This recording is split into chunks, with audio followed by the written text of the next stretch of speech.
Like, comment, and subscribe.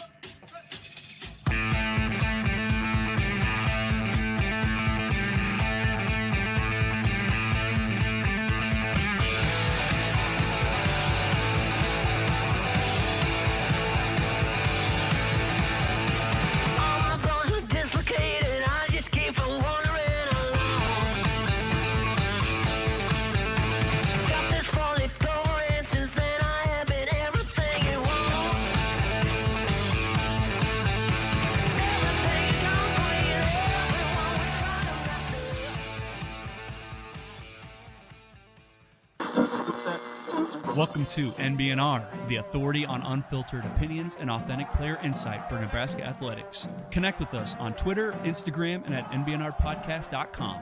We have the saying, no block, no rock. You know, we just really love Otter. He's a junkyard dog. Kenny Bell ran up to me. He's like, you know what you just did? You get mad when you go get in the portal and go to another podcast? You know, usually dumbbells are in pairs. They had 5 dumbbells. Dang on it, Muhammad! GBR.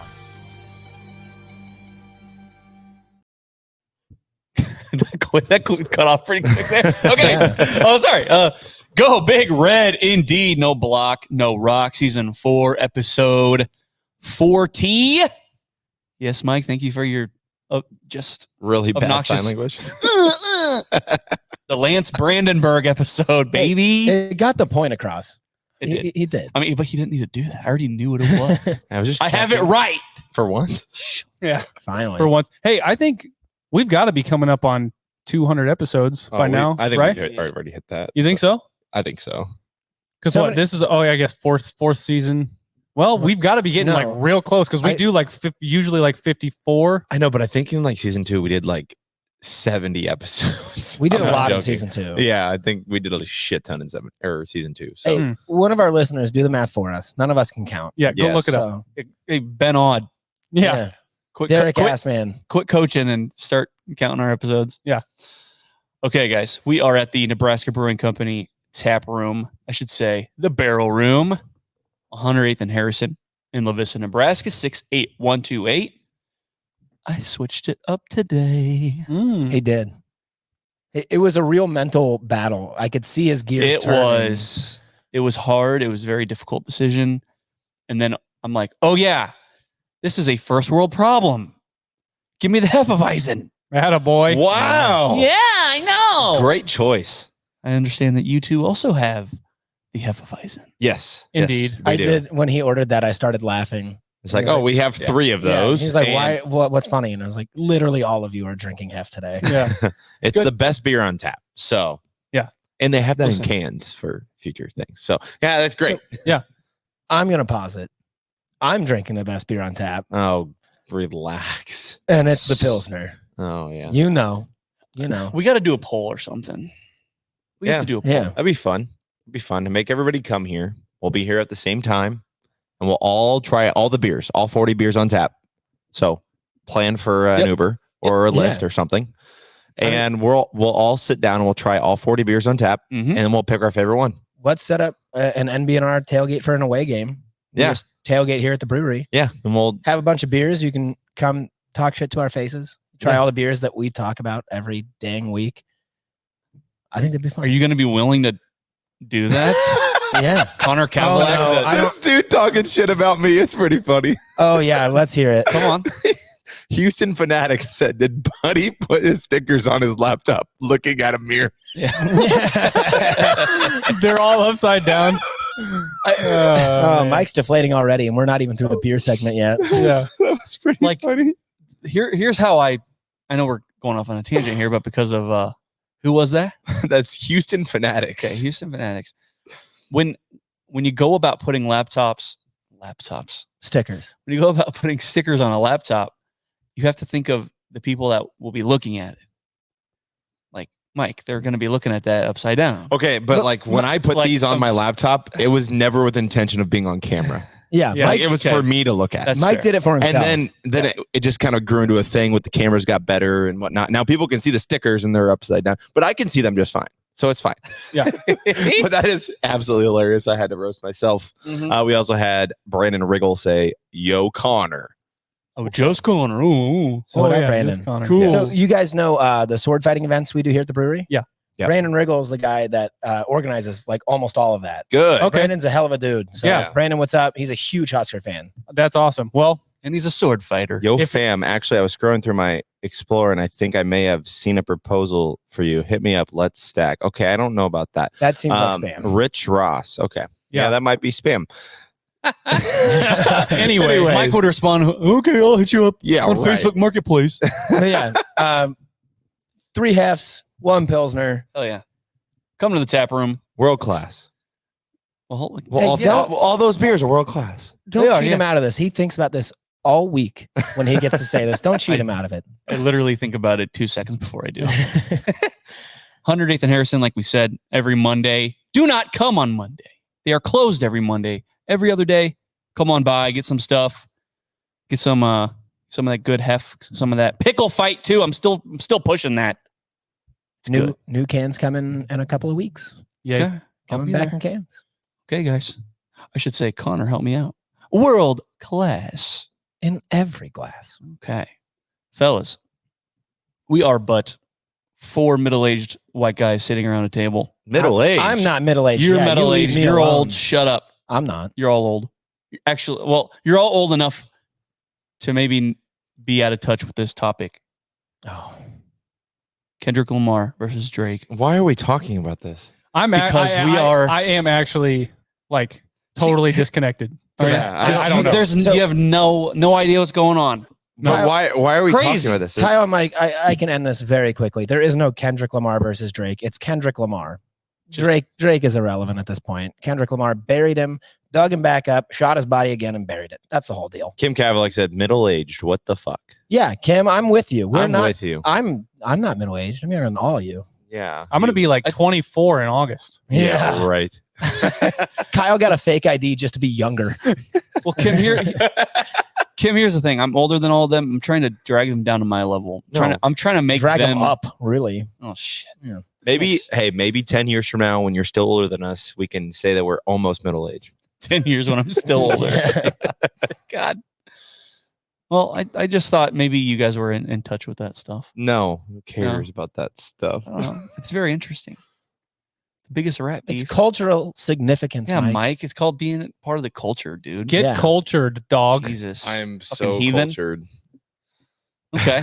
Well, I was kind of hoping we'd have a little something there, but no, there really isn't. There's nothing. Kendrick Lamar there. buried him. It's over. I need new podcast people. Yeah. Anyway, start your own hip hop one called What would it be called, Mike? Be careful. No hip, no hop. No Kendrick, no Drake. Yeah. Okay. I guess, look, we did a deep dive on the spring game last week. And I think, did we say all that we wanted to say? I think maybe I'll throw it to Mike and just ask him a question. Okay. Do you want to take back anything that you said about special teams? Do you want to take any of that back? Or are you doubling down? I think at this moment, I'm still doubling down. I'm still doubling down. It's got to get better. It's got to get better. I haven't seen any different. Why would I take it back? We have a special teams coordinator. Did you know that? Remember like when we had this gripe and I was like, gosh, we need a special teams coordinator. We're the only team in the Big Ten that doesn't have a special teams coordinator. And we have one who's done it for a very long time and we'd hope at a high level, but we didn't see that last year. And then I go to the spring game and I watch my kicker shank 2 field goals, chip shots, what I called bunnies. Shit, he missed them so bad, it wasn't even close. You would have thought he kicked them into a tornado. I think Ed Foley could have made them closer than that. I'm just saying. Hey, Ed Foley is supposed to come to Papio South tomorrow. Good. Mike. And to ask him if Tristan's feeling okay. Ask him. Well, I'm not here to shit on Tristan Avano. I'm just telling you that now. Like I hope he goes fucking 20 for 20 this year, makes 60 yarders. I don't care. Yeah. But like it's got to be better. And he's probably going to be the first one. He'd come up here and say, "Yeah, I got to be better."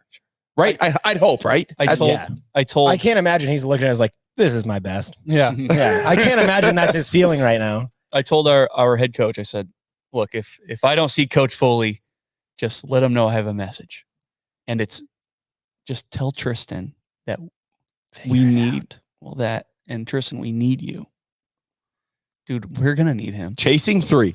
I think it's hilarious that we're calling this thing, this theme of the season is Chasing 3. And the one guy that can make 3 can't make 3. The one aspect of football, right? I mean, you can't score 3 points on a defensive play. You can't score 3 points on a nice pass or a good run. It's a kick. This is it. And you're going to be chasing a long time. I feel like that first field goal that he sends conservatively 30 yards to the left of that post. I'm not saying, I think that was a 32 yarder. If I remember correctly, it was 32 yards. I'm not saying I could make it. I think I could put one closer than that. And like, this is a 5-star. Like it's going to get to the point. And I think we've all asked the question probably on episodes. It's like, at what point are we really going to have to evaluate? Like, we need a new kicker.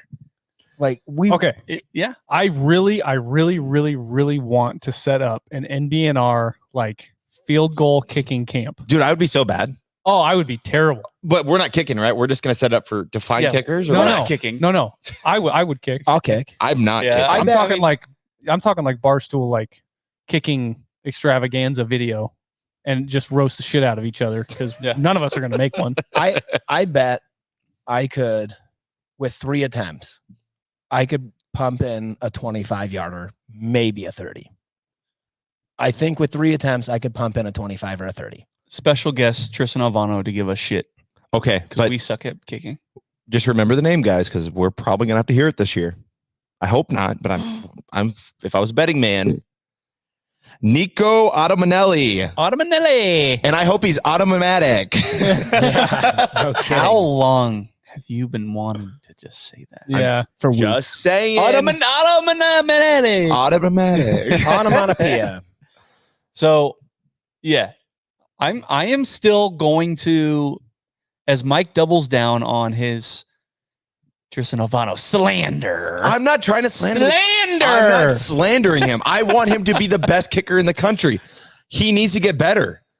You're right. He needs to get better. And I can't do any better, but they're not asking me to be better. I'm doubling down on, damn it, he will be better because he just has to be. And that's what I'm banking on. He has to be, so he will be.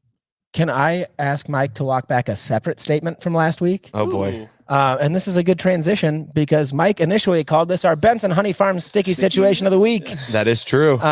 You originally called it the quarterback room last week.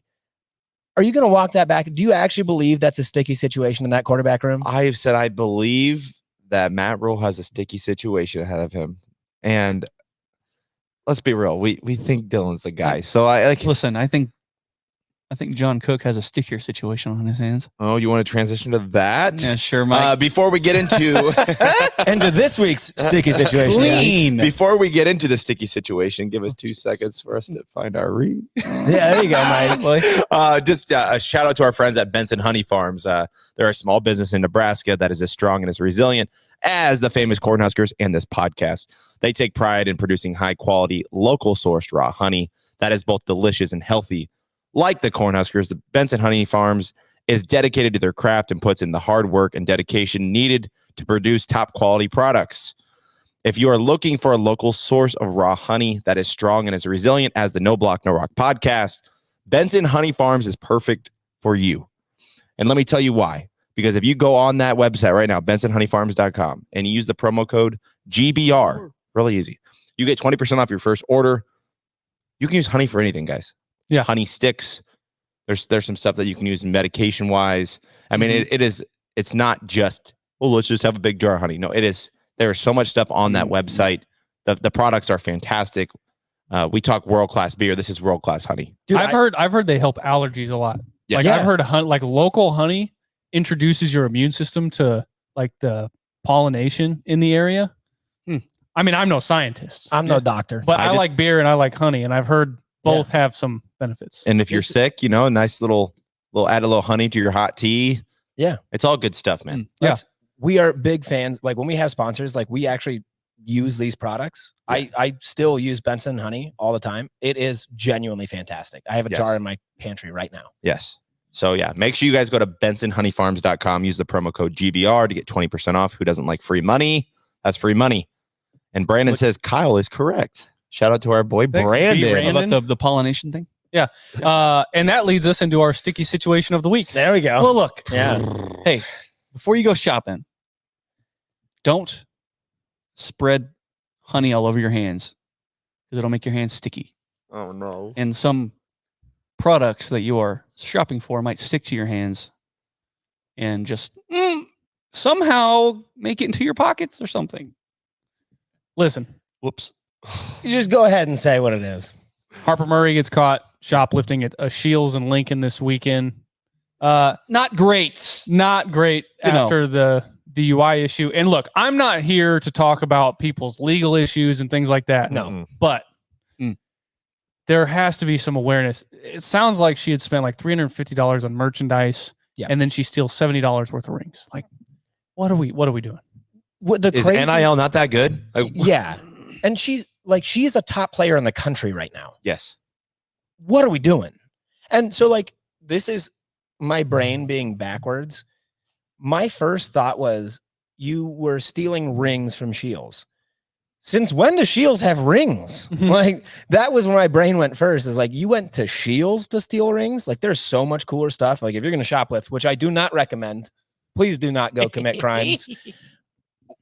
Why rings at Shields? It just didn't make sense. And especially with the $350 purchase on top of $70 worth of rings. I don't know. And listen, if you're looking out for a place to go shoplift at, maybe choose somewhere that doesn't sell firearms.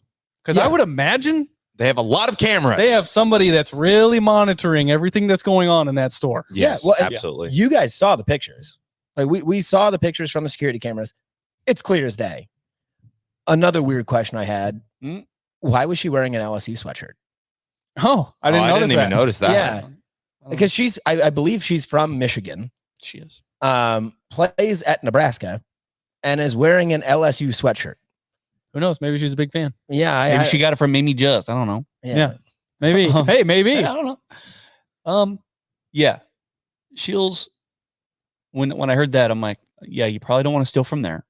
Or at all. Again, we don't condone crime. Don't steal. And look, and here's the thing, right? I mean, she thought she was being savvy by spending legitimate money and then not spending for other things because, like, after all, I am paying for something. So, like, she's trying to be savvy. I don't know. Didn't work. I don't get it. What's her height? I don't know. I'm just saying you're very recognizable. Yeah, well, it's really hard. You're in Lincoln, and you're literally the face of Nebraska volleyball. What are you doing? They're probably watching the cameras on you just anyways because oh my god, Harper Murray's in my freaking store. Like, oh shit, like, that is so cool. Wait, oh no. shit, she's putting shit in her pocket. Like, come on, just be more aware. Like, obviously, the other stuff happened with the DUI, and like, you're the face. You're supposed to be a role model for little girls and stuff, and you're doing things. I hope that this is rock bottom, and she climbs out of it, and everything's okay. Going back to the well-being of the person, like John Cook gets asked the question, and Hurrdat covered that. Yeah, we were in like the media scrum is what they call it after the spring match in Kearney, and he was asked about it, and he basically just said, "I don't know." He's like, "It's totally out of our hands at this point." He's like, "Whatever, we got to figure out whatever legal action is happening." She was suspended from the match in Kearney, but he asked about it. We asked about it after the game or the match, and he was just like, "I don't know. It's whatever the legal system wants to do, and then we'll go from there." She needs to figure it out. That's all I gotta say. It sucks, and we've talked previously about what I would call Husker privilege. And after her, previous legal encounter, the DUI, she was not arrested, and I'm wondering if she just felt like maybe she was invincible, which I hope is not the case, and I hope like Mike said, I hope this is kind of like the real wake-up call. Like, hey, there are repercussions for things like this. And she didn't get like actually caught. Like it was Shields posted a private post that got shared and screenshotted all over the place. Yeah. So she's not in any legal trouble at this time. A formal complaint was filed. Yeah. There's okay. There's an actual case now. Yeah. People. I saw some people on social media, the cesspool that it is, saying if she were a football player, she would have gotten away with it.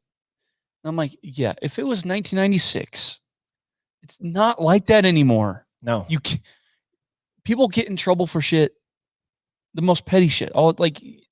It's not the way it was. It's not the Bob Devaney days where he could drink and then do Bob Devaney things and get away with it. It's not that way anymore. Well, listen, if this was, hey, Harper Murray got caught stealing $70 worth of rings, this would be news for a couple days, and then it'd be like, whatever. Slap on the wrist. But it's compounded by an aggravated DUI. Yeah. There's nobody that accepts that shit. And then that's compounded by shoplifting, and it's just like, what are we doing? You got to be better. You got to be better. I said you are a role model to little girls all across the state, all across the country. And this happens. You got to figure it. I got to be better. I hope that I would imagine just the university that this is, the coach that John Cook is, they're going to be doing whatever they can to get her the help she needs.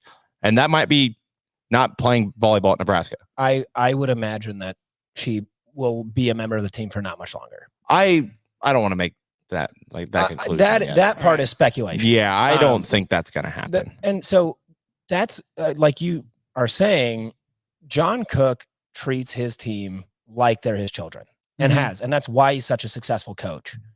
And so I think John Cook, and again, speculation, I don't know that he's necessarily mad at this moment. I think he's disappointed, and I think that's probably the worst thing in the world. Yeah, that is the worst. John Cook is such a level-headed guy and genuinely wants what's best for his team.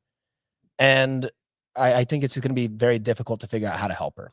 And listen, in the world of Nebraska volleyball, where you are regularly getting the number 1 through 10 players in the country, there's no room. There's no room for that. There's no room for somebody that wants to step out of line and get into trouble and be a bad role model. Like you said, Mike, there's plenty of people that are going to take your spot. Anybody in the NFL will tell you that every year there's some new guy coming in that's going to be there to take your spot whenever you screw up or you don't play well or whatever. It's the same thing at any high-level program in any sport.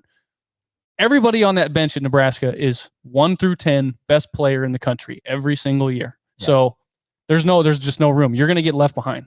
Is this not a little reminiscent of Eric Gilbert? Kind of, but Harper Murray is like the face of the program next to Lexi and whatnot. But do you think John Cook is actually going to allow? I think John Cook is very much like Kyle saying. There's no special treatment here. That's just not, I think, how he operates. I think you have to walk the line that maybe even like Tom Osborne did, where it's like, when you're the best team in the country and you have potentially the best player in the country, sometimes we do extra steps to get them the help they need so that they can help me too. Yeah. And I mean, Nick Saban also said at one point, he's like, I'm not just going to throw somebody away because they made a mistake or whatever. Yeah. But listen, it's two mistakes in a short amount of time. In a very tight frame. But she's dumb. Like, she's 18. Her brain's not even developed yet. Like, she's 19 now. 19 now, sorry. I mean, I'm just saying, like, she's a kid. She's a kid. Child. She makes dumb decisions. We saw her at the Team Jack Gala and stuff. Like, she's putting her face out there in the right places. So, I don't know. I can't see John Cook being like, see ya, because you took $70 from Shields. Shields makes enough freaking money, guys. I don't think it's about the money. I think it's about the behavior. Well, and it's about, oh shit, we're on the news for something not good again. Yeah. Yeah. And it's you again. In a month. Yeah. And like not even a month, right? So I don't think the dollar value is the issue. Yeah. So I guess the question is like, if he were to decide to let go of her, it's like every team would be calling. I'm just saying. They don't care. Sure they would. Every team would be calling. There's like a part of me that's like, is she going to help us win? Yes. Yeah. I know. I'm not sorry. But if she's good at volleyball, then she's great. I think we're very forgivable. I think John Cook is in a very difficult position. Oh, absolutely. Because whatever decision is made reflects on the program and the ideals that the University of Nebraska wants to put forward. Okay. However, if it also impacts wins. If you were John Cook, go around the table. What are you doing? All right. I'm greedy. I help her get some community service, and I have somebody with her fucking 24/7, and I'm trying to get a ring. That's me. I'm greedy. I like rings. Along the same lines, you release a PR statement saying she's going to therapy and she's getting the help that she needs. And she won't be playing volleyball for a little while until it's time to start playing volleyball again. Yeah. And then it's win me some goddamn games. Suspended for the first half of a practice. Because after all, we do have high standards in volleyball. We're trying to win.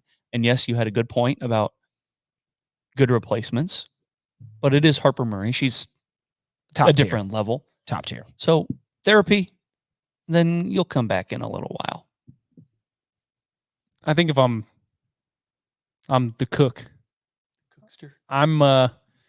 it's one of those deals where it's like for somebody, this sounds so bad. I can't wait to hear what he's somebody for somebody like that. You guys nailed it. You said like you don't just throw a kid away. She's 19 years old, whatever. But somebody like that, and somebody that you promised her parents when you recruited her that you would take care of her and make sure that you're developing her as a young lady and as a volleyball player. You let her ride the bench, you let her be around the team, and shit happens again. It's like 3-strike rule, right?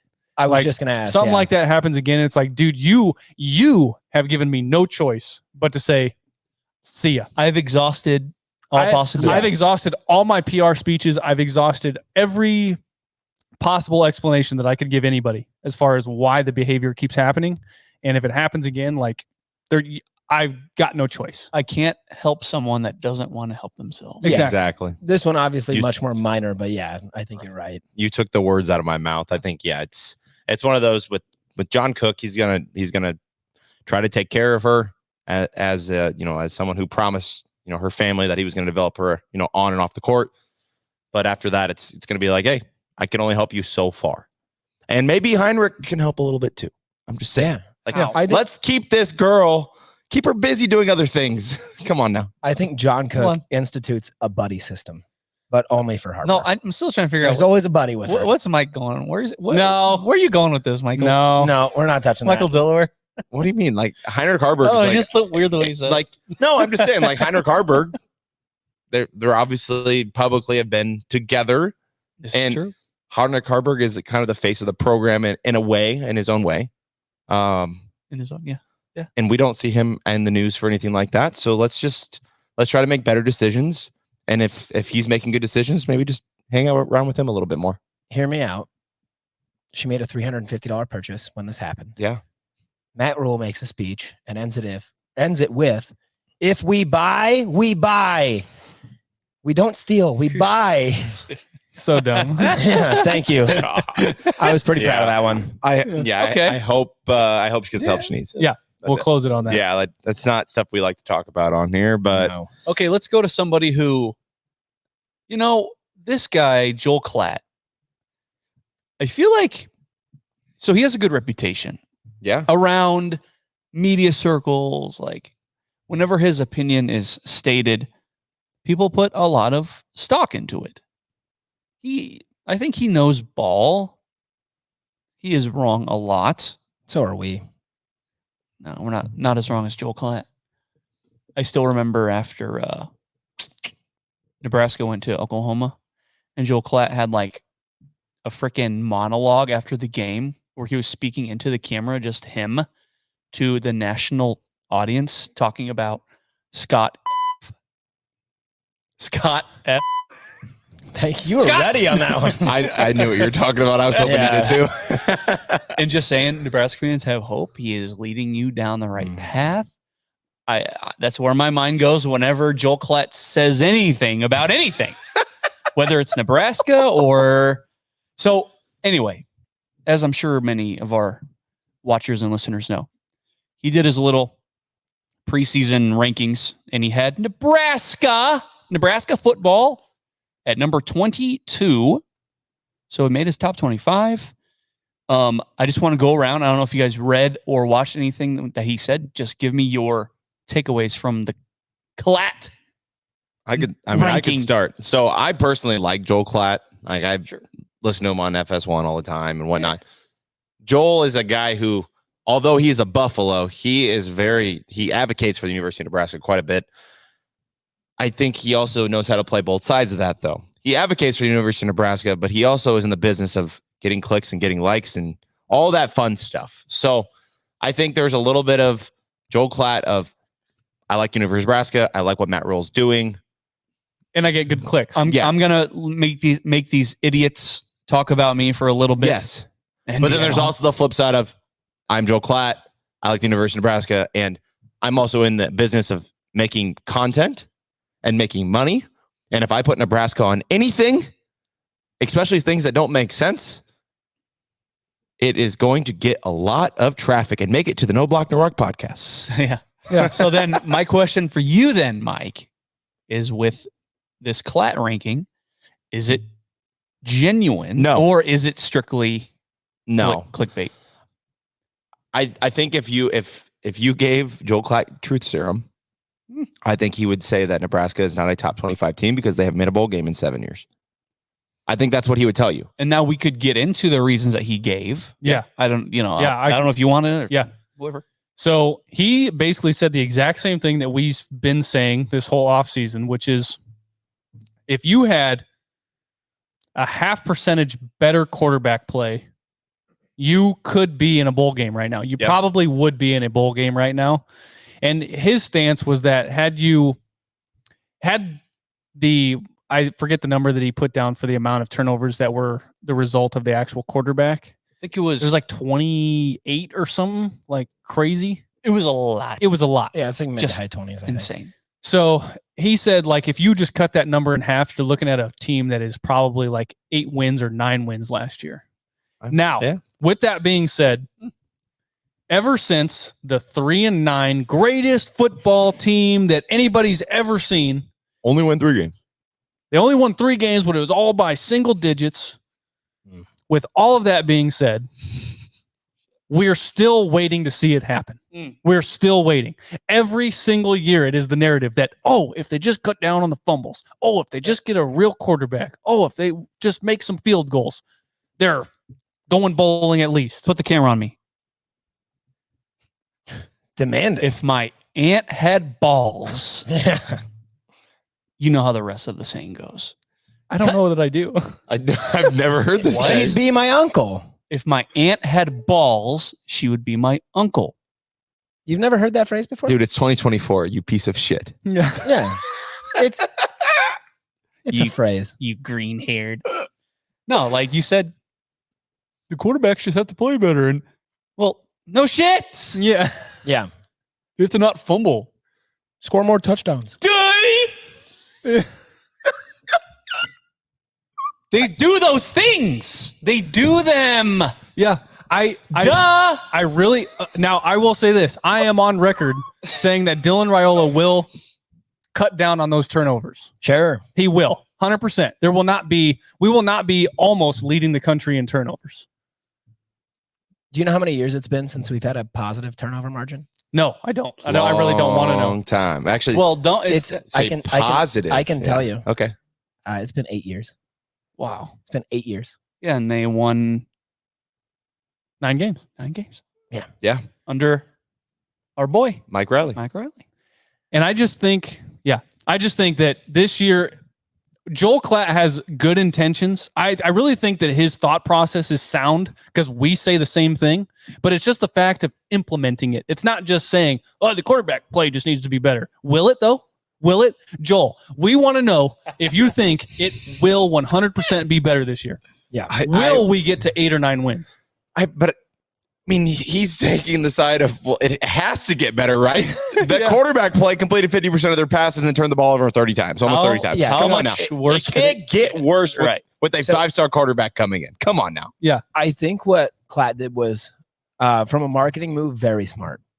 Because Husker fans, like you guys both said, want that attention. And he's going to get clicks out of it. But he was smart enough to, what did he put us at? 22 is what I heard? 22. Didn't put us high enough. Right. Then it's like, he's clearly just farming for clicks. It's just low enough. Yeah. There is, I don't want to shock any of you at this table. There is a lot of hype around this team. There's a ton. Yeah. And so he knew that if he just snuck it in a little bit, he's going to get those clicks. Could Nebraska finish this season a ranked team? There's a possibility. There, and I think that's about as positive as I can be. Yeah. Is that there is a possibility that we end the season somewhere in the top 25. I think these way too early rankings set expectations far too high, because when we see, the way too early, we're at 22, we have so much room to go up. And it's like, you as Husker fans, we should be thankful. And I will be thankful if we end a season at 22. I don't give a shit where we start. If you finish the season in the top 25, that means that you probably won 8 games. Yeah. Just saying. Like, because at that point, there's just like a lot of teams that are in that 8-win margin. And that's when they pick and choose. The CFP will choose, well, I think this one's a 25, this one's 24, Just so I smorgasbord. I do not care about, even when the season starts, if we're at 25, I don't care. I care about where are we after 12 games? Where are we then? Yeah. That's going to be what matters. Well, so he touched on the fact that the quarterback play was subpar. Mike, I'll have you read that in a second. Oh, I will. Because he's. Oh, no. Why? Well, now because he says he won't, now he has to. No, I will not. Thank you. Is it offensive? Yeah, well, how many slurs? No slurs. No Is it slurs. about me? No. Oh, thank God. Is it a roast? kind of. Is it worse than Tom Brady? No, that was fantastic. That was good. Okay. We did have a comment in the chat from Ryan. He said Klatt is a clown up there at Musburger. Ooh. Do you guys put Klatt and Musburger in the same class? Come on now. No. Well, Musburger isn't a. No, Musburger literally hates the University of Nebraska. Well, that's because he got caught with an open container. Yes. How dare you? Like, he shouldn't have gotten in trouble for that. No way. Are you kidding me? I'm a strong believer that open containers are ruining this society. Wait, hold on. So was he just like walking around with it? Is that what happened? Honestly, Like, I think in the 90s or something for No. It was after. I think it was after the freaking Pittsburgh game in 2004. Oh, okay. I think. Yeah, I don't know if he was driving or what. I don't know. Open If he was container. I'm a fan of the right to beer arms, which means you should be able to have a beer in each arm and just walk around freely. Tim, I just really want Mike to read that comment. I Or know. was that it? I'm so curious now. Okay, sorry. He was charged, or he was charged with drinking a beer in a moving vehicle, and paid a $144 fine. Oh, he was a passenger in the vehicle. Right, he was a He was passenger. He did not get a DUI. Some states that's legal. And that happened in 2005. Some states. So that's that was legal. Pittsburgh, though. Yeah. After the As long as 7 you're a passenger. After the 7-6 one. Yeah. So Brent doesn't like us. Joel does. So I don't have them in the same area. Joel, I think, genuinely likes the University of Nebraska, despite him being a former Colorado quarterback. Joel Klatt and Brent Musburger are. I don't know why they. Why are you talking about Brent Musburger for? He compared them. Anyway, sorry. If you go back to what Klatt's justification was, right? He was talking about Raiola, talking about how quarterbacks responsible for most of the turnovers. He also talked about the defense. Top 15, you would think defense. Which, like, if you're that defense and you have a nice quarterback on your team, I could see you being ranked 22 at the end of the year. Oh man, I don't want to do predictions. We're not doing that. If the narrative actually equaled the result at the end of the year, which we have not seen ever, I mean, in long time, we keep doing this. I just always say like 10 years. In the last 10 years, the narrative has always been, yeah, this is the year. Like, this is the year that we're going to get 8 or 9 wins, right? You're going to get back to the Bo Pelini era. And it never happens. So if the narrative actually equals the results, which, by the way, I do have faith in Matt Rule that the narrative could equal the result at some point. You'd hope. Is it this year? I don't know. But we're still waiting to see it. We've been waiting for a long time. Based off of Rule's track record with everywhere he's been in the college game, year 2 is generally a middling season. So you would hope that our year one last year was the middling season, right? Yeah. Because he kept saying how I've gotten a head start here. It's better here than it was at Temple and Baylor. Well, which it is. Yeah. Yeah. So I'm not saying year 2 is one of those 12-1 seasons, but can we get something in between? Can we get to 6? Between 5 and 7 and 10? Can we get to 6? Come on. Why are we throwing these astronomical numbers out like 8, 9, 10? Let's get to 6. We haven't done that in 7 years. Yeah. And so this is an argument that I understand, but I really dislike is the Matt Rule track record. Where year 2 at Temple and Baylor, I mean, he took a 1-win program to a 6 and 2 to 7. This is the Big Ten. And now a much more competitive Big Ten. And the NIL and everything else. Yeah. This is different. I understand. And I believe in Matt Rule. I think all of us do. I believe that he's a good coach, and I believe he can make these changes. But looking at what he did at Temple and Baylor, like 8 years ago, is very different to the reality of college football today. We are in a position for success. That doesn't mean we're going to get it. I'm not gonna dispute that, because I think that there's kernels of truth in that, absolutely.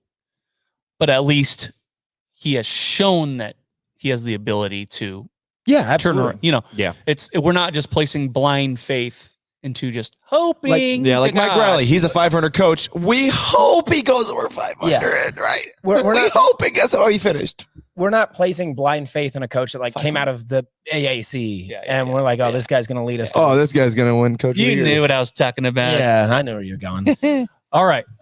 What's that comment, Mike? Quick, I gotta refill my beer, and we will be right back. Yeah, we're gonna take a quick break, top of our beers. We'll be right back.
how would you say your mental focus is? Oh, it's focused. I haven't, look. Cash rules everything around me. Green, get the money. Dollar bill, yo. We have the saying, no block, no rock. Thank you, Troy. Boy, it's been a minute since we've done that. I know. We haven't taken a break in like 3 weeks. I know. Usually just power through these things. Which is okay. But we were having some good discussion. So we had to get some more fluids. Yeah. Yeah. Okay. So we kind of left off talking about Joel Klatt. And some people think he's a clown. Some people like him. Some people compare him to Brent Musburger for some reason. Connor. That wasn't me. No, I know. But I don't think we heard about your kind of overlook on Joel Klatt and this prediction for 22. Yeah, I think I think I summed it up. Like, I think he was smart by putting it at 22. Yeah. Yeah, it's just low enough to where people aren't. Yeah, I don't think it's like an unreasonable take. I don't necessarily agree with it.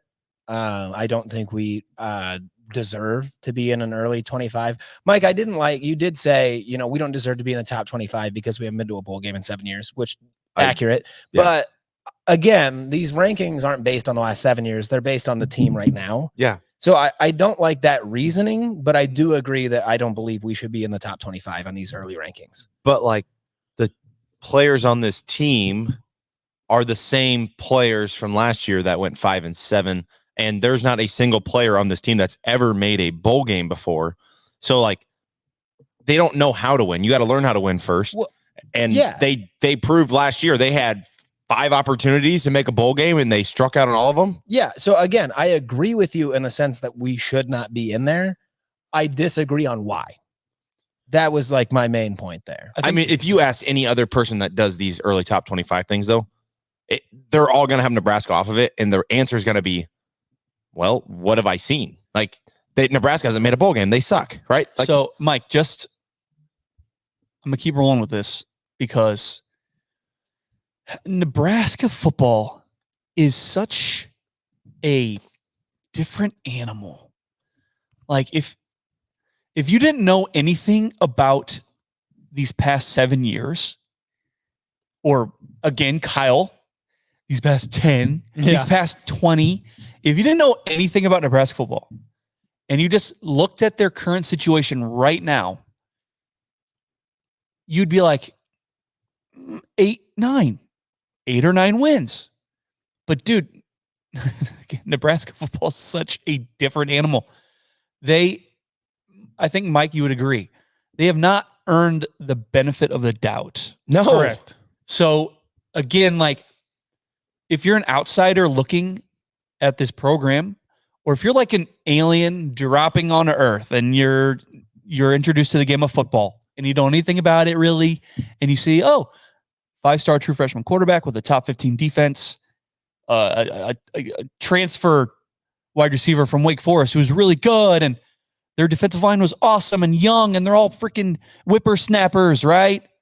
You'd think that sounds like a 9-win team, but dude. And you look at their schedule too. Like the aliens can look at the schedule too and be like, home games, so that team's not very good. That one. Okay.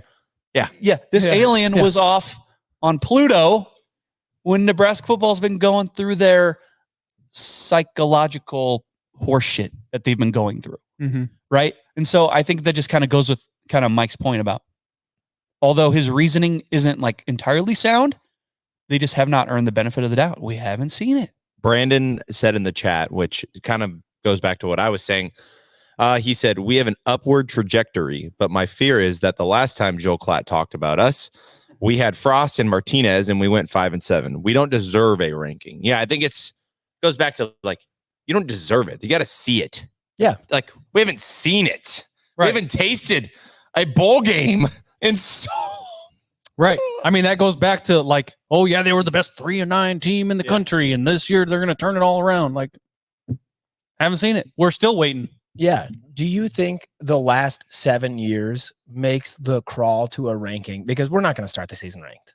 That's just not going to happen. No. But do you think the last 7 years are going to make the crawl to a ranking more difficult because of what we've seen over the last 7?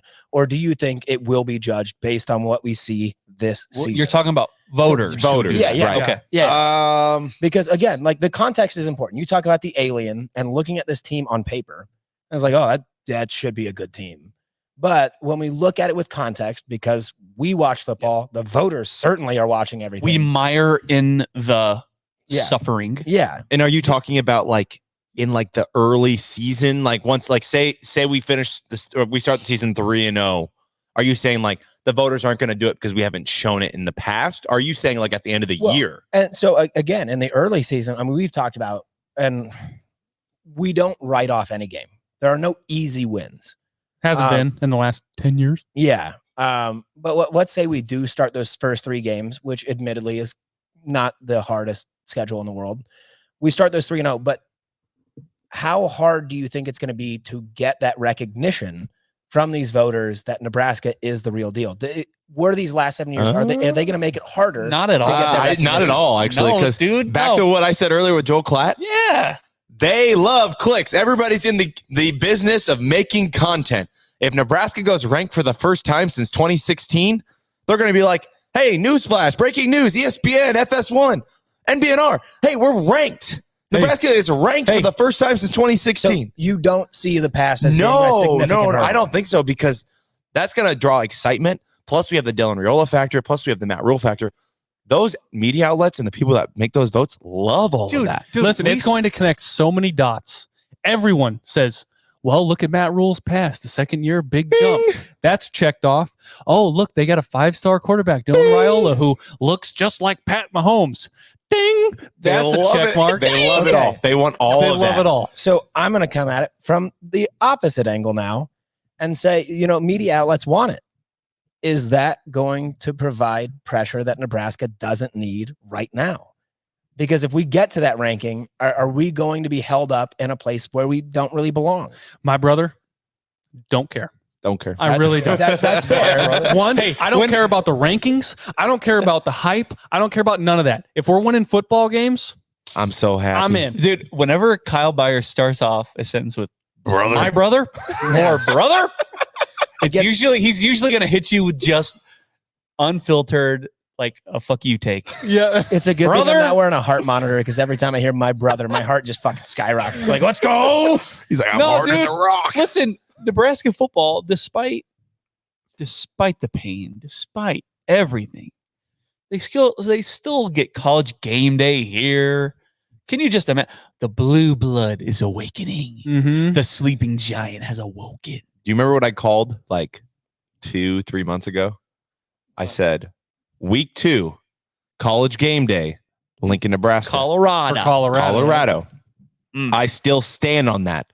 Week 2, Coach Prime, 5-star quarterback. Now, of course, Matt Rule. There are other factors at play. Yes. Yeah. But I'm just saying, Yes. if we beat UTEP, week 2, Lincoln, Nebraska, college game day.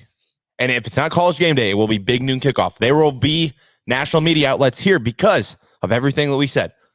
The Matt Rule thing, the Dylan Raiola thing, the defense, all the stuff Joel Klatt said, those are all going to apply if we're 1-0 and Coach Prime's coming into town.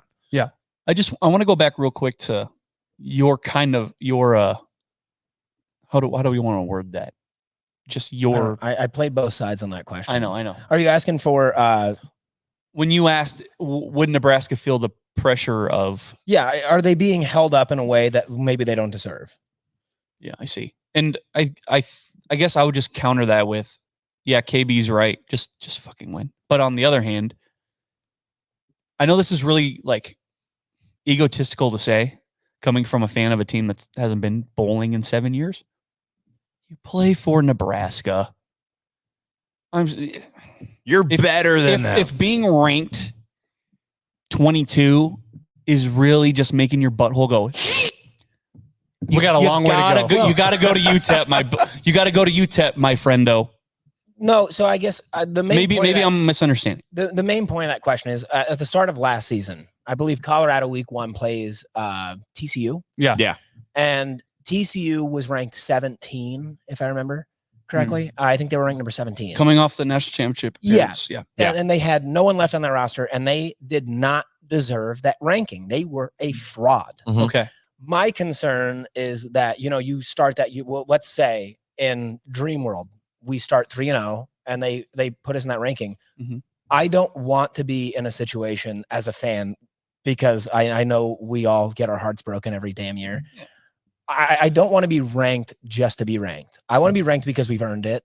And I want to make sure that we don't get put up there and we're a fraud in that top 25. We did that in 2016. Here's my counter. I'm aware. Yeah. Here's my counter. Hey, we were 7-0 that year. Thank you. Yeah. Here's my counter to that is whether we start 3-0 and get ranked or we don't start 3-0, all we know is heartbreak anyway, regardless of. That's fair. That is true. Like, go Big Red. You know, go Big Red. And here's the thing too, guys. And again, a lot of people, they like to have revisionist history about stuff.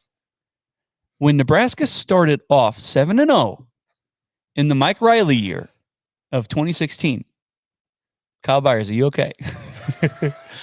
When Nebraska started off 7-0 in the Mike Riley 2016 year, dude, everybody, I don't care if you say you weren't that person, you were that person that was skeptical of that start. You had mentioned how they were playing cupcakes and they were winning and they didn't earn that top 10 ranking. Yes. Like, people like to, that start was so awesome and I believed in that. No, nobody did. Nobody. He Stop. I'm going to be honest. He might have. That was the year I turned 21, and every single week when we put another number in that win column, I was like, oh, we're winning the fucking natty. Yeah, I believe that. Yeah, College Connor 100% believed that. I was the, I don't know if Rob Steinberg is watching right now, but I was drinking more Kool-Aid than he was that year. I 100% believe that. I will guarantee you that. This is why all this conversation is why they should not rank a team until like week 7. But they do that because it sparks conversation and controversy. About? What would we talk about? All that stuff. I don't want to talk about player shoplifting. I want to talk about rankings that don't mean shit. Yeah. That's what I want to talk about. That's why the early season rankings, like you just said, Mike, are just so useless. They're useless, but they give you a lot of clickbait and a lot of social media traffic and everything else. And it gives us stuff to talk about. Go Big Red. Hey, hi, Joel. Thanks. Go Big Red. Go Big Red. Fuck you. Go Big Red. The next thing, you guys let me know if you want to talk about it or not. Just like with Drake and Kendrick, you guys made it clear you didn't want any part of that. Yeah. So running backs, right? Yeah. How? Not that there's concern, just that there isn't a bell cow. A dude, and there's no bell cow. Do they? I guess I have two. This is like a 2-pronged thing. Do they want a bell cow, and do they have one on the roster? So I guess my question kind of stems from just the root of it is there a 30 carry back on this roster? Can I ask you this right now? From the spring game and what we know about this running back room, do you see Amir Abdullah in that roster? Like seriously, I'm not saying Amir was like the best running back in college football or anything like that, but he was pretty damn good. But do you see a guy like Amir Abdullah on that roster? No. So then no. I think it's a running back by committee, and I think that's good because I think Matt Rule could sell that to his team. He could sell that to Gabe. He could sell it to Ramir and say, hey, guys, you're all going to play. And whoever's the hot hand's going to keep going. Like, I think it's a good thing for development. It's a good thing for retention. But I don't see Amir Abdullah on that roster. So I think the running back by committee is fine. What I really like, and I think the running back by committee is by design. I think maybe it's a little bit out of necessity because we don't have an Amir Abdullah type guy in that room right now. Yeah. But what I like is while they're not like totally unique, a lot of the backs that at least we saw in the spring game possessed at least a marginally different skill set. And you can keep defenses guessing based on what running backs are going to be in that game and what they're going to be able to do. Like we talked about Mazuka. We talked about Emmett Johnson. We talked about all these guys, and they're all, well, not totally different. They're at least different enough that it's going to be a different approach on how to handle them. So I really like this running back by committee thing. I'm a big fan. My only request, and you said something about different running backs being handled like uniquely. Many times last year, we would watch a game and we would complain to the television Why are you digging him out? Dude has a 8-yard run. Mhm. Or maybe like a 12-yard run. Bye. He just leaves. It's okay to give your running back back-to-back carries. Yeah. No, I agree with that. You will not be arrested. You will not be taken to the town square and beheaded or drawn and quartered or whatever type of punishment we are doing these days or canceling on social media. Yeah, we're going to cancel. We're going to cancel Matt Rule if we're going to cancel EJ Barthel if he can't give his running backs 2 carries in a row. And yeah, maybe we're exaggerating a little bit, but it sure just seemed like that watching the games where they would get in a flow. It seemed like, whoa, okay, we got something going. Another dude comes in. I think, and look, maybe you should still be able to do the same things with that different running back. Hot hand, right? But that was you feed the hot hand. I think that was more though Emmett and Anthony Grant type stuff. I think if you legit get a healthy Gabe, a healthy Ramir, like I think that's gonna work rotation wise. Like I think they all bring a different skill set. Like Connor was saying, I think that's gonna work. Yeah. I'm also very confused and throwing my hat if you run 14 yards down the field, get a first down, things are going well, and then it's just like, oh, see ya.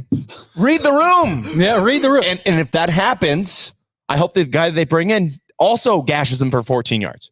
Yeah. We just haven't seen that. I hope it's all going to come down to offensive line play anyways. Yeah. Doesn't matter how good your damn running back is. Well, listen, I don't know if you should hold your breath on hoping that you just see the same guy over and over and over again, or the same 2 guys over and over and over again. Because Matt Rule has said it himself. He's talking about preparing these guys for the NFL and making sure that when they get to the NFL, they're not just beat to shit and they're not just broken, so that they can have a long-lasting career in the NFL. He has said that himself. Yeah.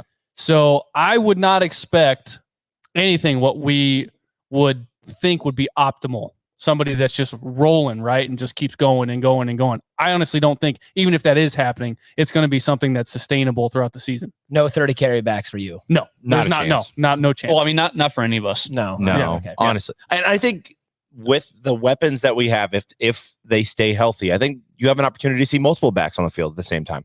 So with a true freshman quarterback, and you need to rely on the run game, you need to rely on safety blankets like a tight end.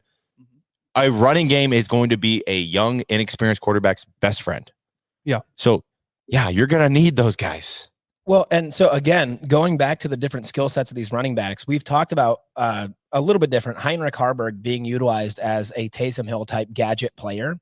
If you have 2 backs on that field with different skill sets, that defense has a lot to think about. They have a lot to think about, like, oh, I've got a power back here, I've got a speed back over here. What the hell do I need to do to try and contain any part of this? Mm-hmm. I think again, they're not totally unique, but they're different enough to make defenses think. And I think that is the biggest strength of this running back room. It's the old thunder and lightning Yeah. back. Michigan had it last year, or was it 2 years ago? Edwards and I go back to Edwards and Corn. when I think No, about that's last thunder year. and lightning, I go back to 05 USC. Oh, I mean, yeah. that's the big Dale one. and that is the definition. That we Yeah. Yeah. you it's a lot of thunder. That's a big lot. boy. Yeah. So I guess, I mean, on one hand, there's probably not that dude on the roster. And 2, Even if there the was. staff, the staff doesn't really gravitate towards that anyway, right? Okay. Yeah. No, this is why they do all those reps with all the various units and everything else. Is everybody's getting all these reps in practice so they can all execute every single thing in the playbook. Hey, okay, so real quick, here's my thought. A couple weeks ago, I talked about the spring league. The 3 teams. In that spring league, each team, if they win, they get a choice to trade for players, right? In a true player-led program, which is what, according to every coaching staff that has ever coached at Nebraska, or really any college in the country, every great football program is player-led. The Unity Council of the 90s, right? Is part of the goal of this spring league for your players to tell you who should be starting. If every team wants this player, this player, this player, this player, does that make it easy on the coaching staff to be like, hey, these are the guys that everybody wants to play with? Think back to the old playground days when you're playing football in your elementary school, like half concrete, half, grass field.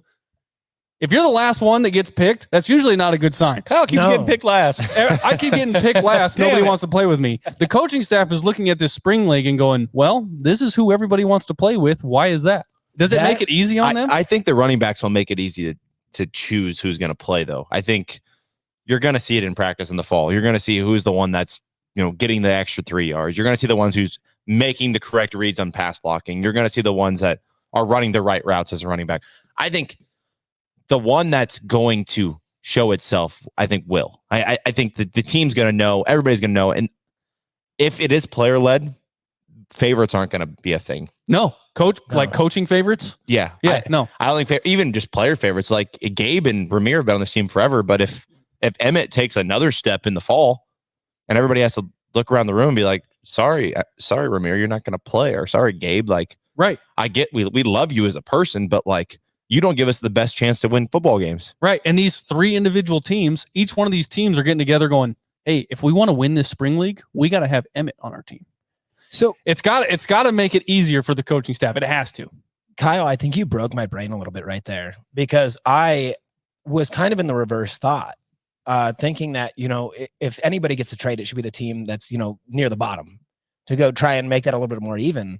But the thought of letting the players decide, like, this is the squad, this is how we're going to win, makes so much sense to me. It's unreal. Yeah. And like you said, it's going to make it easy on the coaches. I mean, it's obviously not like this is our depth chart. They won't do a spring league in the fall. I'm telling you that now. No, that's not how it's going to work. That's going to be coach decision. But it shows you not only, like you said, the top performers can pick out the top performers, but it's also going to show you, like, hey, these guys all got together and they had this chemistry. They were able to just win and win and win. So it's showing you not only what's on the field, but what's in their brains. Yeah. That you broke my brain giving me that argument. You've changed me entirely. His brain is broken. It's backwards. It's reversed. You've changed me entirely. Go Big Red.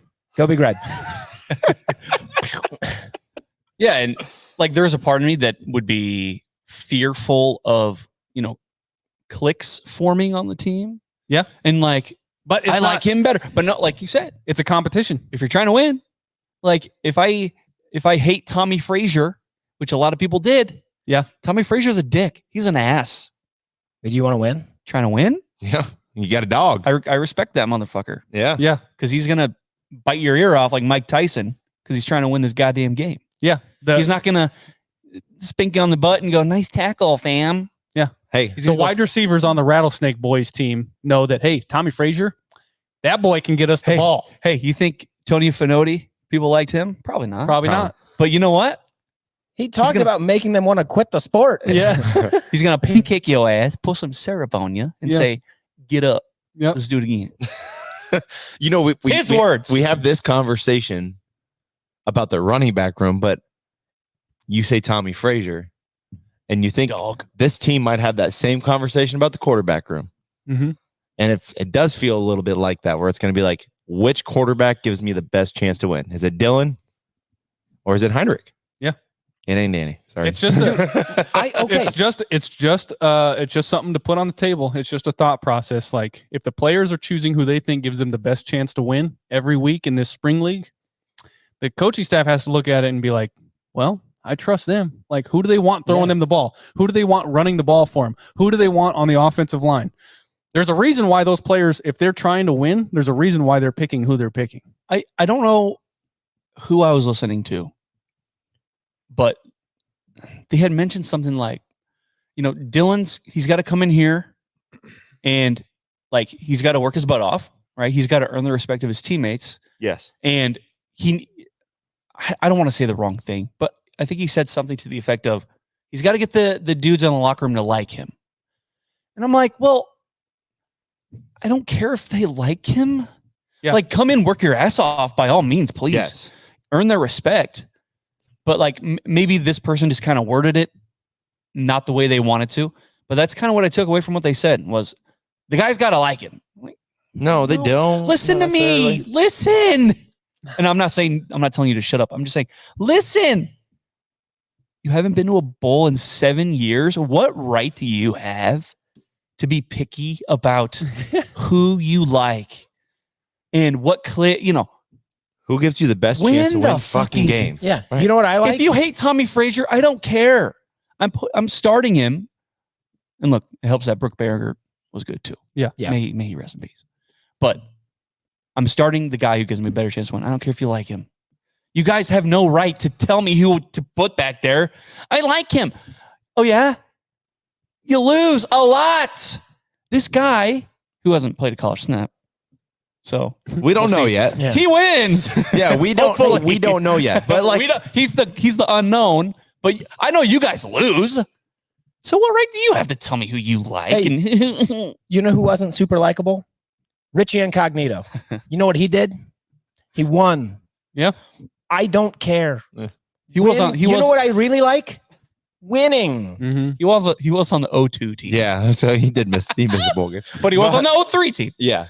No, he went to a bowl game that year. Yeah, it's just they weren't that great team. Yeah, 7-5, right? 7-7. They lost to Eli Manning in the Independence Bowl. Yeah. He won his matchups. Yes. Yeah. He won his matchups. Yeah, he was crazy. Do your job. We love it. By any means necessary. Yeah. And he did that. Blye Hill should be returning near the beginning of the season, the football season. Can we get an applause for that, please? Because Which I button was is it? really excited for. Mike really wants you to press. I want you to. He's do a little staring at the button. applause. I was gonna do it, but I can't reach it. Well, here, let me switch this here. We'll just do it. There we go. Good answer.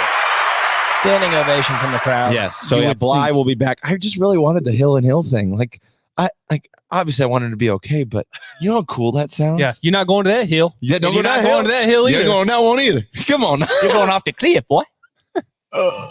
No, It's it encouraging. is a good thing. A guy with a lot of experience like Blye Hill is, although got hurt in the spring game, which turf Mike, how do you win a spring game? monster. yeah, How do you win a spring game, Mike?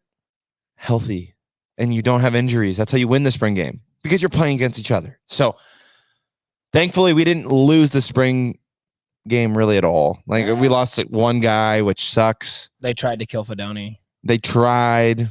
32 tried to kill Fedoni. But he didn't. Did we figure out what his name was? No, I don't care. He's off the team now. He's gone.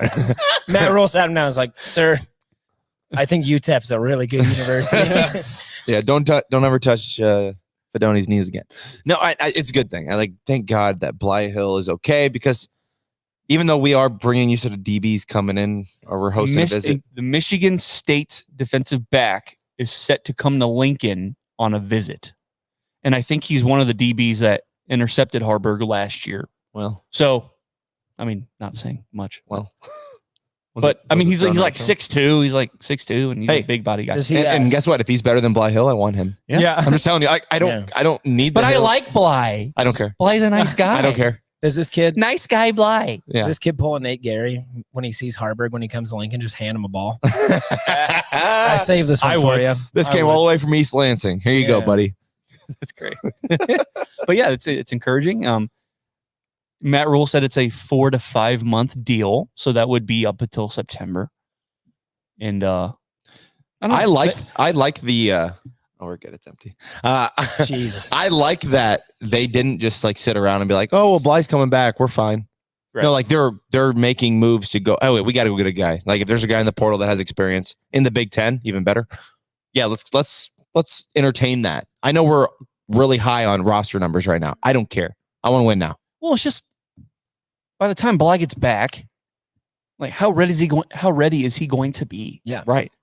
Like those knee injuries, non-contact, really freak me the hell out. Yeah. Because I went on this rant, I think it was like this weekend. I'm like, I have played basketball my whole life. I've been like slightly out of shape my whole life. Like I've been kind of in shape, but like slightly out of shape. And like the worst injuries I've ever had were I've rolled my ankle shit ton of times and I've dislocated my finger once. Yeah, we can tell. I've never had a ACL. I've never had a knee. And like a Kevin Ware. Do you remember Kevin Ware? Louisville played basketball. How? Like he just jumped or something. Yeah. And his leg went that way. Yeah. It went that way. Through his skin. It went like I played basketball my whole life. How does that happen to these guys that are at the freaking top of their freaking game? Just their bodies are immaculate. They have more than a 6-inch vertical. Yeah. There's more room to mess up. There's a lot more inertia. The athleticism too. Listen, you have your tibia go trust through me, your you're in skin. no danger. Yeah, but I got more freaking weight up here to just like, I don't know. It's just one of those things where It's all about balance, baby. how the hell? like, okay, like Marcus Lattimore, South Carolina. Mm-hmm. I can see why his knee went. Yeah. Multiple times. Is that the I think it made that term? Woo! His doctors were just fucking. I can see why Tyrone Prothrow, don't look that up. Yeah. I can see why Tyrone Prothrow broke his leg and went. But me? How the hell? I don't know. And then you got this You turf never monster. will. Yeah. Like, listen, and that's partly why I don't play basketball with you, because that's the time it'll happen. Yeah. I'm talking all this shit. Yeah. Michael throw fists. He plays dirty. I could just see it. Oh no, they don't allow that in Weeping Water. Yeah. Okay. Okay. Time? We're getting there. We're good. So, like, yeah. Okay. Well, any other football things? I did want to go to a couple comments in the chat. Cool. So we had here from Eric on Twitter or X. He said, Huskers do not go on the road to another Big Ten team to start the season for the first time in like 5 years. That's right. Like, that is nice. Yeah. We're not playing in another country. We're not playing a conference game on the road. I love that. It makes me feel a little bit better that the guys who finally need reps are finally going to get the reps. And Guys, think about it. The last time that we had a non-conference game at home was Akron, and we didn't even play the freaking game. That's wild. Was that not an omen? It had to have been. Storm rolled in. Yeah, that was something. And then we played Colorado the next week, and no, they weren't a Big Ten team, but that's another Power 5 game you jump right into with a true freshman quarterback. Yeah, I'll still never forgive them for what they did to Adrian's ankle that game. Turning his knee or whatever. Yeah. And then Ryan said scores of the early season games will determine if we are ranked. If we are winning by 3, we won't be ranked. I mean, that's a fair assessment. That's a fair assessment. Yeah. I also think if you're winning by 10 in those first 3 games, you probably aren't going going to be ranked. Yeah. I think you got to show it too. The eye test. We always talk about the eye test. It better look like you are the much better team against much less opponents. Yes. Yeah. And then the last comment we had was, if we really want clicks, we need to beat the click master, Coach Prime, and beat them bad. That to me will be an example and solidify that Rule is building a culture versus Prime's win now thing. Yeah, 100%, Brandon. I think if we can just beat that freaking clown show in Boulder, in Lincoln, that would be awesome. So that's there was a part of that comment said we need to beat them. What was it? Beat them badly? Or Yeah, beat them bad. No, I don't care. Beat them by a half a point. I don't care. we win by 1, and I don't care. Prime's got 46 players on the roster right now. I don't care. What Rule needs to showcase is what he's doing. Exactly like Brandon's comment said. Show them that culture matters more than clicks. I think Matt Rule's on that track. I think so. I think that it's going to ultimately show the process between everybody that thought that whatever Coach Prime was doing in Colorado just wasn't going to work long term and everything. And then you've got the flip side, which is what everybody believes Matt Rule is doing is the right way to build a program. It's going to ultimately show what happens. Long term. Long term. After 2 years, which way works? Does Coach Prime prevail or does Matt Rule prevail? I hope that Shadir is on his back the entire fucking game. Here's the thing. You know what they got how many 8 sacks on him last year? Yeah. And still got blown out. And we gave him the ball how many times? And look, and that's the thing is people are going to point to last year and go, well, we got our ass kicked. Indeed, they did. Yeah. But we also, sorry, Jeff, Arizona State, we don't have Jessams at quarterback. And so odds are, Joel Klatt, we won't turn the ball over 5 times on a snap because you can't handle it. Yeah. You know what I hope? I hope that Colorado comes into Lincoln fully healthy. I pray to God they do. Because I don't want any excuse. I want Nebraska to go out there and beat a fully healthy Colorado team and leave no excuse for those Buffalo fans. And I want them to see what true coaching does. I don't care if Shadur goes into a coma an hour before the game. I don't give a fuck. Just win. Just win. How much? I don't care if they put Shiloh No, at quarterback. I want them fully healthy. I hear you. I don't want any excuse. I want them to see. Like if I had a choice between beating Colorado with Shadur or beating Colorado with Shiloh, yeah, I'd rather beat Shadur. What's that movie where like if you look at the demons, you die or whatever? It's not Bird Box, whatever. But I want to just pry those Colorado fans' eyes open. Yeah. And I want them to see it. Go Big Red. Go Big Red. I want them to see it. Fuck you, go Big Red. Go Big Red. Is that all of them? I think that's good. Yeah, that was all of our comments. Yeah, shout out to our awesome listeners for throwing comments in the chat, keeping things going. Well, look, let's talk a little bit of baseball. Yes. So they played a Big Ten series. Most of the time, these Big Ten series, they go well because they play them over the weekend. What are you talking about? When you have a weekend rotation with Sears and McConaughey, usually that bodes well for your team. So, again, they win a Big Ten series, 2 out of 3. Wish they would have gotten the sweep. Whatever. The fucking midweeks. Hey, has the College World Series played in the midweek? Fucking Creighton. We did have a Creighton, man. We did have a comment in the chat about baseball that I wanted to get to when we got to baseball. Listener Wyatt said, hypothetically, Nebraska baseball makes the College World Series. Are you guys going? And how many Jell-O shots will the NBNR crew get? Oh. What attire are you going with?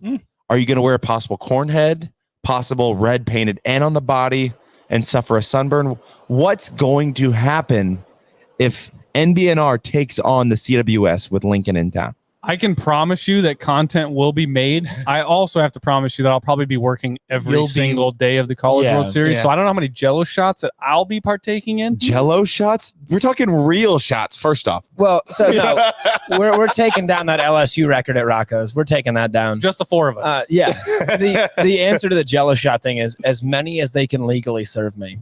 Yeah. I guess they do the Jell-O shot thing there, and I could eat all of them. All of the Jell-O shots will be eaten. Yeah. And I will not be painting. Yeah, you eat them. You eat them? Okay. Yeah. You eat them. All right. I don't know. Yeah. It's Jell-O. It slides down your throat. Yeah. I don't know. I will not be painting anything on my chest. And I will not be wearing a corn head. Will any of you guys be doing any of those things? No. The furthest I've ever gone is Ann Arbor, Michigan. Went to the big house, and I was wearing like the Your bibs. game bibs, and I had the big like foam cowboy Nebraska N hat on. So that's about as far as I've ever gone. Will you wear that at the College World Series? I could. Okay. Yeah. Jared? I mean, listen, dude, when the College World Series rolls around, it's the worst weather imaginable. Yeah. Especially for someone like me. So what I'll be wearing is, a hat, obviously. But on top of that, I would wear a towel like going down my neck. Look, you laugh, but that's fair. The sun is Look at you. You have to. And I'd probably just put a thick glob of sunscreen right across the nose. Look like you're a lifeguard. And here's the thing, like just really own that, right? Just really own it. The sun is not my friend. The sun, it fucked me in the ass. Oh no. Jeez. No lube, you know? No, yes. Oh no. What I hope. And listen, I'm sorry you guys are very sensitive about those kinds of things. I'm sorry. So these guys that watch the Tom Brady roast and they're all edgy now. No, listen, I would just own the fact that the sun hates me and I hate the sun. Go on. What? What do you say? It has nothing to do with what you're about. That's coming to your mouth. But Derek Assman did say Mike won't have an N paint on his chest. It'll be tattooed. Oh, Assman, we need double the amount of subscribers we have now. So I feel pretty good about no tats on my body for the CWS. He's gonna start making burner YouTubes. Yeah. Hey, you know what? Dedication, baby. Well, here's the thing, Assman. How do you get more subscribers? What did I say, guys? Like, before, comment, and subscribe. TNA. Show Bob's. All right, Show okay. Vagine. Okay, all right. There we go. Okay, back to baseball. Back to baseball. back to Figure baseball. it out in the Well, midday or midweeks. Well, So you're- I yeah. think right now Nebraska has a chance. We still got a few more games. We do have a chance to host a regional, which would be fantastic. If we do that, I will guarantee. I can't speak for these three. They are cowards. I will be at the regional if Nebraska hosts. And if, God willing, we make the College World Series, I hope our first game is on that Friday opening weekend because Will Walsh, 8-0 on Fridays. 8-0 on Fridays. Has not lost on a Friday this season. My man, dog. I don't mean to correct you. Oh, do you mean Brett? Yeah, she's not Will Walsh. I'm sorry. It's okay. Will Walsh did throw. He was no hitter, right? No. God, am I just absolutely Just stupid? get out of here. Yeah, I Bye. guess. Hey, listen, we give shit a bit about the midweeks, about Creighton. All right, not Will Walsh. Jackson Brockett There had you the no-hitter. And here's a good thing. Listen, losing to Creighton Sucks. is just fucking maddening. Is it a blue state? Do we have to admit that now? It's a blue city. It's a red state, but a blue city. I love that. Anyway. But did Well, they- it's politically and Your mom corrected you and said Sears on Friday. yeah, I know. Thanks, Kim. Yeah. Thanks. yeah, never mind. I was gonna no. Nationally, the national people, when they see that Nebraska lost to, I don't know what Creighton's record is. It looks very good on paper. It's like 30-3, some bullshit like that. When a national writer sees that, they don't view that as detrimental. We do. Yeah. We fucking do. Yeah. Because we gotta live with this shit because they beat. Listen, Ed Service is Will Bolt's daddy. 13 out of the last 15. That's the last time I looked. It might be 14 out of 16 now. Daddy Ed. Don't like that.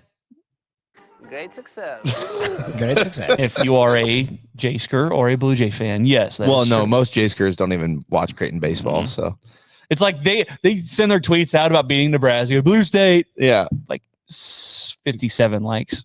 yeah. Fuck you guys. There ain't nope. Anyway, Go Big Red. losing to them is maddening, and they are you can't even say they're the UNO version of last year because Creighton's been doing this every year for the past lot of years. Can't figure out the midweeks because and people are confounded by this. It's not that hard to figure out. When you play on the weekends, you're starting your best guys. During the midweek, you have a guy, you're throwing a guy out there for 2 innings. And then you yes, get the bullpen. And then- ideally, you would have a very deep staff, which like they don't really have. So midweek Listen, the sucks. opposite of that is Creighton losing all of their Big East series. Like, yeah, they show up in the midweek against Nebraska, and then they lose in the Big East where it matters. They lose to Villanova. They might not even make it to the Big East tournament. So, like, insane. Fuck you. Which makes it a little more maddening, though, because Villanova can do it, and Georgetown can do it. Jared's losing sleep, clearly. Nebraska's still top 20 in the RPI. They could still technically host. They could still do it. There's a chance of hosting. It ain't gonna happen. There's a chance. And so that's, Win the Big Ten. Win the Big Ten. That's the goal anyway. But win the Big Ten. That's the goal. I had a discussion. Obviously, we won the series, Minnesota. We did not sweep. What I would really like to temper expectations with was I got a lot of texts about why can't Nebraska sweep? To that, I would say, take the win on the series and be happy. Sure, sweeps are great, and it would put us in a much better position to get those sweeps. Take the win on the series. Dude, Yeah. Sweeps Dear are difficult. God. Yeah. Sweeps are awesome. if Not you- necessary. If you demand sweeps, you're being very greedy. Yeah. Baseball's a hard game. And this is coming from someone that's never played it. Did you guys? There's a lot of games in baseball for a reason. It's a freaky game, man. Freaky bounces, freaky bloops, and errors, and all that shit.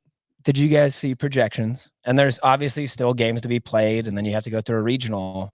2 seed? But the projection would be that our super regional might be down at old Texas A&M.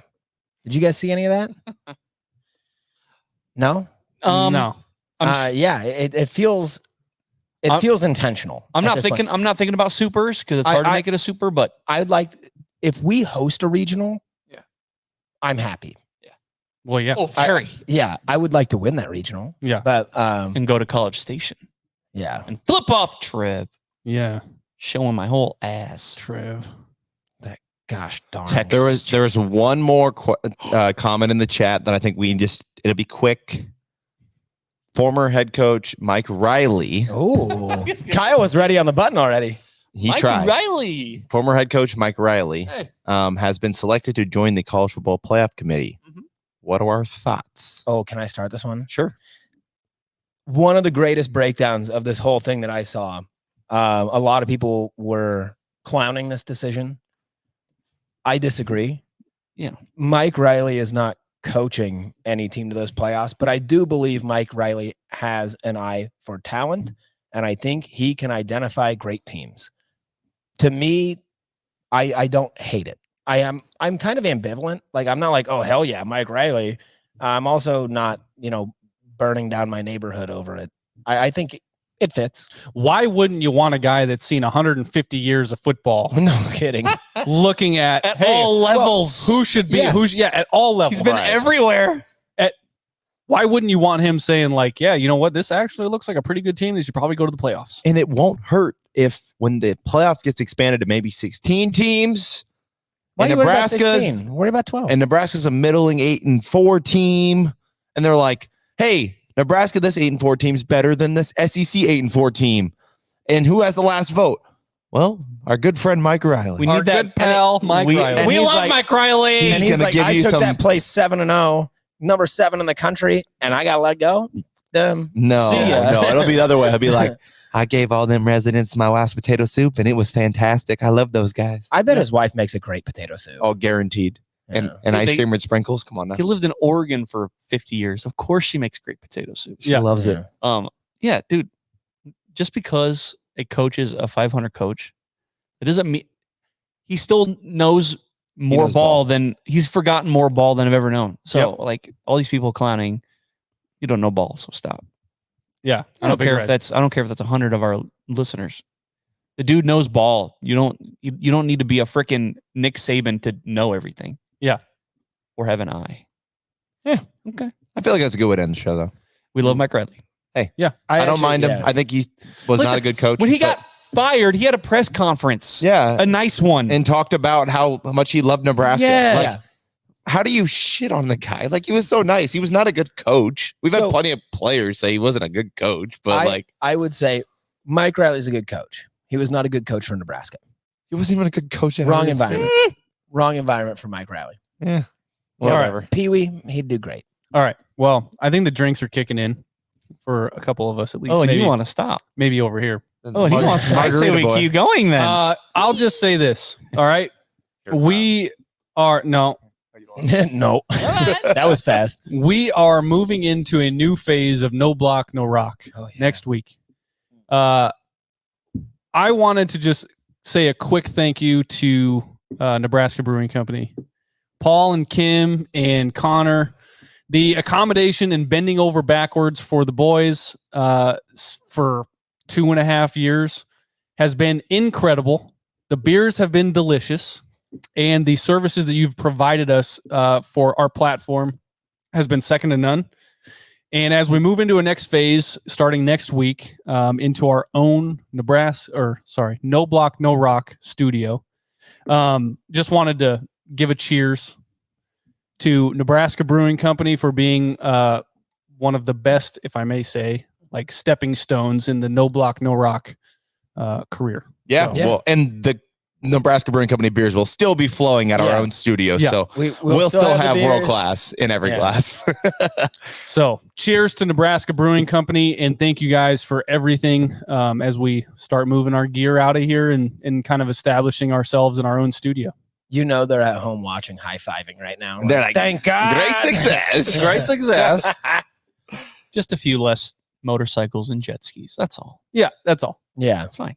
Few and less. Zambonis. Not zero. Yeah. But no, we'll get motorcycles in that studio ASAP. Make it feel like I'll feel kind of weird when I'm setting up and I'm like, man, I can't move this freaking Grom out of my way. Yeah. Connor, bring your Grom. Drive your Grom to the studio, I'll please. I'll do it. Silly. No, Kim did say it's been our pleasure. You guys are killing it. So yeah, shout out to the Cadillac. It's been a pleasure. It's been our pleasure. Very nice. Very nice. Kim and Paul Cadillac, Hey, dogs of the week. dogs of the week. Yeah. Dogs of the we're limiting it to a week. Dogs of the 2.5 years. Yeah. That'll work. Perfect. Okay. Our listeners, our watchers, hello. We love you. Even though I said a lot of you don't know ball, we still love you. Yeah. Go to NBNRPodcast.com. We have past episodes. We have merchandise. Kyle is wearing a nice hat. So is Connor. Ooh, Mike. Mike is throwing stuff around again. You're knocking stuff over more often than Jared in Memphis. Here's the thing. If Mike isn't knocking shit over, what are we doing? Yeah. He My has God. to. I can't wait till he gets to the new studio and he breaks something. Yeah. Listen, on the move, he's going to break something. 100%. Yeah, I give it a day. Anyway. I give it a day. On all platforms. That's X, Twitter, It's Twitter. YouTube, Facebook, YouTube. Please. Twitter. I said X. I said Twitter. I said X. TikTok. Instagram, TikTok. IG. We are everywhere. Same handle to make it easy for you at NBNR Podcast. That stands for No Block, No Rock. Is that what it was? Yeah. A lot of people need that. They need that reminder. Am I missing anything? Nope. Merch? You got it. Merch. Oh, yeah. He did talk about hats. We might even have Evan's some custom apparel. Yeah. have some shit on Etsy still. Dude, Yeah. there's people still ordering that. People are still ordering Hey, on the Etsy shop and like, hey, just I honestly don't know. Like, they're from all over the country too. yeah, I honestly don't know if like where the prices of Etsy, if they've like, if we're even making $1 when they order it. No, we are. we? are. Oh, yeah. Hey. Oh, good. Yeah. How do you think we paid for this video? Yeah, right. How many listeners? 140. Okay. Here's what needs to happen. I say this. I say go to Benson Honey Farms. What needs to happen is the person that takes their orders, they need to have 140 new orders within the next hour that use the promo code GBR. Honey sticks. Honey sticks, like literal just jars of honey that you can eat by itself. It's delicious. Yes. Very good, actually. You can make barbecue sauce. Connor gets real upset after Nebraska games and he just takes fistfuls of honey. Yeah. Benson Honey He looks Farms like honey. Winnie the Pooh Yeah. with the mustache. I'm also not wearing pants while I do it, just like Winnie the Pooh. Yeah. Pooh Kevin. So yeah, go to Benson Honey Farms. Go support local guys. Don't be buying that freaking great value Walmart honey that puts freaking fake sugar in their shit. No, Yeah. ain't nobody got time for that. You got allergies? Eat that Benson Honey Farms honey. Yeah. Come on, guys. It's local raw honey. We're trying to help you out. We're like your doctors. Yeah. That's not real medical advice. Eat honey. Okay. Good? Good. Let's sign off. Let's sign off. I'm one of your hosts, Jared Hall. Mike Delaware. Kyle Byers. And Connor Cadillac. As always, beat North Dakota State tomorrow on Wednesday. Baseball. Midweek. Yep. Fuck. Oh, no. Damn it. Pitch Jackson Brockett. No hitter again. And GBR.